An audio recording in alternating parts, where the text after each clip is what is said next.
है जब अस्पृश्यता अपने चरम पर थी।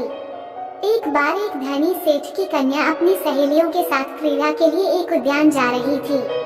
तभी मार्ग में उसे मातंग नाम का एक व्यक्ति दिखा जो जाति से चांडाल था। अस्पृश्यता की परंपरा को मानने वाली वो कन्या मातंग को देखते ही उल्टे पांव लौट गई।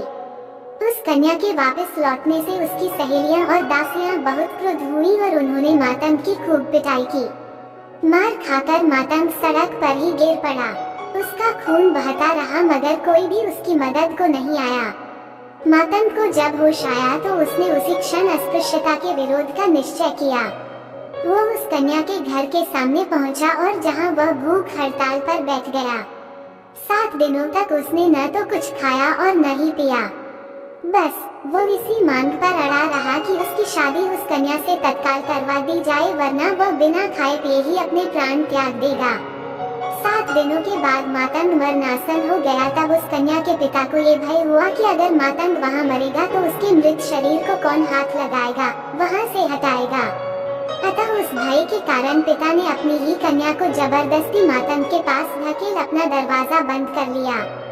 मातंग ने तब अपनी हड़ताल तोड़ी और उस कन्या के साथ विवाह रचाया। फिर उसने अपने गुणों और कर्मों से पहले अपनी पत्नी को विश्वास दिलाया कि वह किसी भी जाति के व्यक्ति से कम गुणवान नहीं था।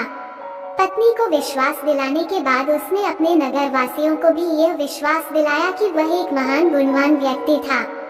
एक बार उस नगर के किसी ब्राह्मण ने उसका अपमान किया तो लोगों ने उस ब्राह्मण को पकड़ उसके पैरों पर गिर माफी मांगने पर विवश किया। माफी मांगने के बाद वह ब्राह्मण किसी दूसरे राज्य में चला गया। संयोग से मातंग भी एक बार उसी राज्य में पहुंचा जहां उस ब्राह्मण ने शरण ली थी। मातंग को वहां देख उस ब्राह्मण ने उस देश के राजा के कान भरे। उसने राजा को बताया कि मातंग एक खतरनाक जादूगर है जो उसके राज्य का नाश करा देगा।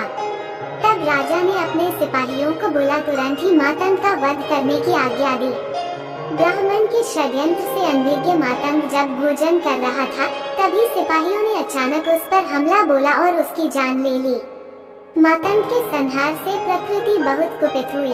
कहा जाता है उसी समय आसमान से अंगारों की वृष्टि हुई जिससे वह देश पूरी तरह से जलकर ध्वस्त हो गया। इस प्रकार बोधिसत्व मातंग की हत्या का प्रतिशोध प्रकृति ने लिया।